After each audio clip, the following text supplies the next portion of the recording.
gostaria de compartilhar um pensamento com vocês que é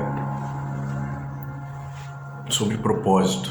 Eu já escrevi algumas coisas sobre propósito, mas eu assisti um filme hoje que é Soul, da Disney, e traz essa temática do propósito. E é interessante, porque ali nós temos um jovem, um adulto, que ele é filho de músico e de uma costureira. Ele é professor de música numa escola. Ele carrega um certo tipo de frustração, porque a ideia dele é ser um grande músico, ser reconhecido como um grande músico.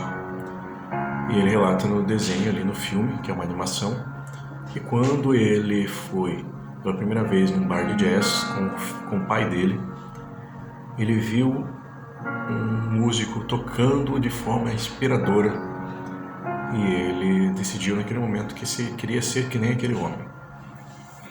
E assim ele criou dentro dele esse arquétipo do músico e esse propósito e essa visão de futuro, onde ele se prendeu. E ele então recebeu da escola onde ele estudava a proposta de ser efetivado, de ter todos os direitos, 13º, salário, férias, enfim. E ele olha para aquela proposta e ele sente algo estranho, como se aquilo de alguma forma pudesse atrapalhar o caminho dele em direção àquele propósito de ser um músico reconhecido. Enfim, é um filme que fala de uma busca por um propósito. Mas eu não vou dar um spoiler, eu vou contar toda a história do filme. Mas o que eu queria comentar é o que nós entendemos realmente como propósito. Para aquele personagem ali, o propósito dele era um local futuro, onde ele estaria realizado como músico e seria reconhecido e aplaudido como um grande músico. Esse era um propósito da vida dele. E que acabou influenciando algumas decisões do presente, anulando algumas visões do presente. E, só para a gente entender, no meio do filme, ele encontra uma alma, porque uma parte do filme aparece eles no pós-vida, que seria um mundo espiritual, algo assim. E ele encontra e se torna um mentor de uma alma, de uma menina que ainda não havia nascido. Mas o contato com essa alma, que não havia nascido, trouxe uma nova perspectiva de propósito. Porque quando essa alma estava na Terra, ela se encantava com coisas simples e pequenas, aparentemente pequenas, como andar, comer, ouvir uma música, a folha de uma árvore que cai, o pai com uma criança. E até que numa cena ela fala: essa é a minha missão, andar. E esse personagem principal diz: não, isso não é o propósito, é apenas viver. E ela pega aquilo para ela, até que no pós-vida ela se torna como uma alma penada. A alma penada no filme é tido como pessoas que são obcecadas por algo e acabam se desconectando da vida. E ela ficou apegada, obsessiva, dentro de um pensamento que ela realmente tinha que ter um propósito, algo específico, num local específico futuro. E assim ela se desconectou dessas coisas simples. Mas no final das contas, esse personagem principal do Soul, que era um músico, ele consegue ter a sua grande noite tocando com uma musicista famosa. E nessa noite que ele entra em êxtase, quando acaba, ele se pergunta, e agora? O que vai ser? E o musicista diz para ele, amanhã nós estaremos aqui no mesmo local fazendo a mesma coisa. E percebe-se que ele entra num vazio, porque ele diz que ele pensou sobre aquele dia todos os dias da vida dele e não foi exatamente como ele pensava.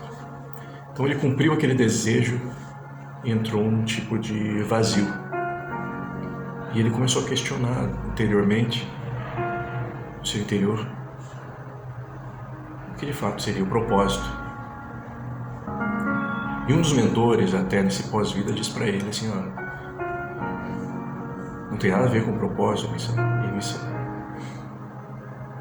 Mas ele não havia entendido. Depois que ele toca, ele começa a pensar sobre isso. E daí ele repensa e relembra o caminho daquela alma que ainda não havia vivido, que andava pela terra e se encantava com as coisas simples. Ele coloca todas as coisas ali, um pirulito, o resto da pizza,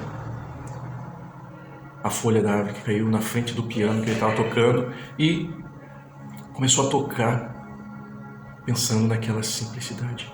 E que aquilo era o propósito, era viver.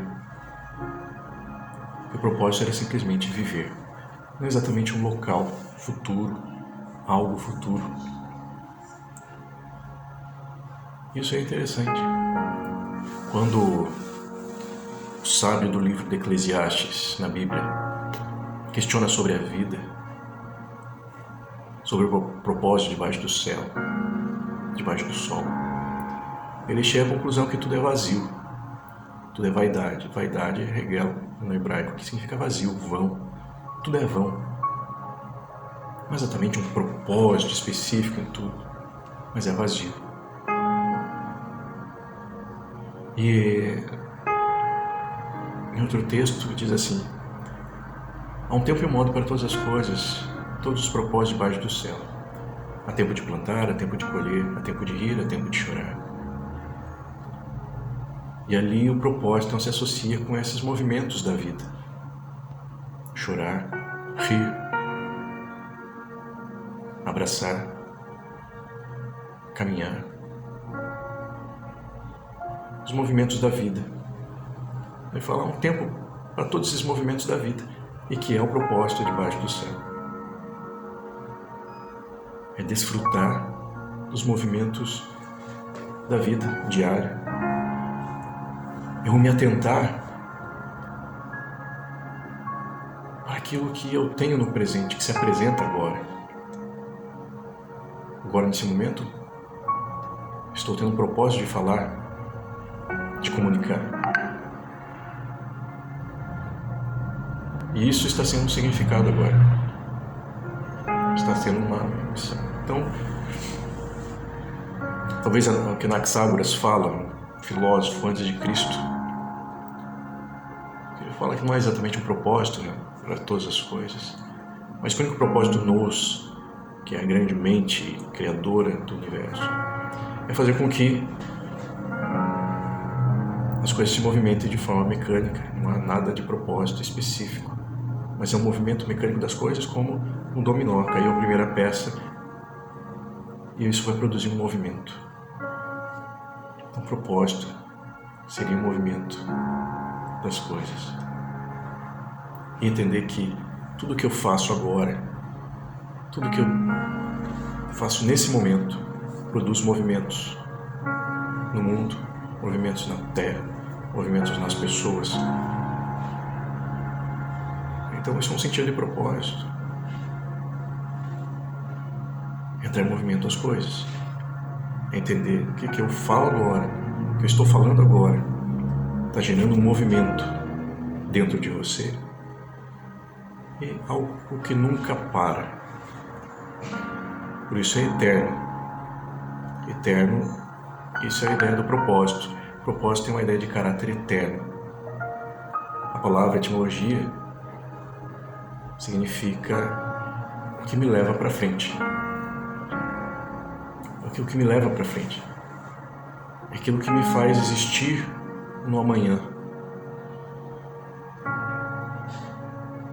E o que faz eu existir amanhã é o hoje. Então viver o hoje, dar um sentido, um significado aos movimentos da vida, simples, ver, olhar, ler, conversar com alguém, observar a natureza. Isso é que vai me levar para algum lugar amanhã. E o que eu fizer hoje vai me levar para um lugar melhor amanhã. Então, nesse sentido, o propósito não é exatamente um local futuro que me engrandece. Tem o propósito de estar numa sala, num estádio daqui 50 anos falando para milhares de pessoas. Não seria isso exatamente o propósito. Se eu me prendo a esse propósito lá, eu estou preso numa missão arquetípica, um arquétipo, e que acaba anulando o presente. Então tem que pensar no propósito, na missão, como dar um significado e desfrutar dos movimentos presentes da vida, do agora, que é, como eu disse, o que vai me levar para o amanhã.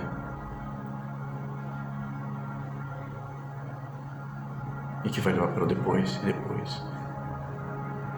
Entendendo também que o que eu faço agora produz consequências e frutifica. Frutifica em vários lugares. Mas o propósito também diz na Bíblia: crescer, multiplicar e frutificar. Esse é o propósito, frutificar das sementes, plantar o que eu planto hoje, vou colher amanhã, semeando a terra com ações, atitudes.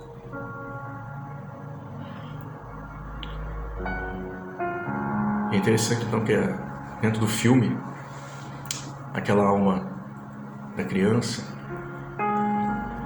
ela virou uma alma penada porque estava presa na ideia de que ela tinha que ter um propósito específico. E ela se desconectou da vida.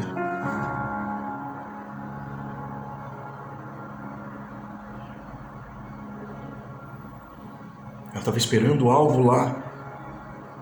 E ela desconectou do presente e do agora. Vamos refletir sobre isso. Talvez o seu propósito seja realmente viver o agora, dando sentido e significado. Isso que vai te levar para frente, ou seja, te levar para o amanhã. A outra coisa que o sábio de Eclesiastes fala, ele fala assim: goza a vida com a mulher que amas todos os dias da sua vida vazia, porque essa é a porção que Deus te deu.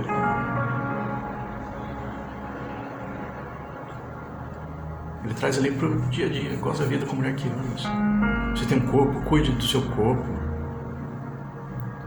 Você tem amigos, viva, goze, ou seja, sinta o prazer das coisas que estão aqui e agora, porque isso é o suporte para o amanhã. Então, muitas vezes nós estamos presos não no passado, mas no futuro, nessa ideia do ideal. Às vezes a pessoa tem uma ideia de que a vida só fará sentido quando ela estudar em Harvard, quando ela tiver um emprego na multinacional, quando ela tiver aquele casamento daquele tipo. Então ela tem esse propósito que é ideal e muitas vezes está preso nesse futuro. E que muitas vezes nós precisamos desconectar um pouco desse propósito arquetípico que foi construído na infância, com uma ideia de acobertar uma inferioridade, uma vergonha, uma culpa, uma dor, uma criança ferida interna, para que a gente consiga compreender o sentido da vida no seu pensamento mais puro. E a gente entra daí na ideia de Francis Bacon dos ídolos, que ele fala das imagens mentais que a gente idolatra. e que faz com que a gente não conheça as coisas na forma mais pura. Então esse propósito pode ser um ídolo também.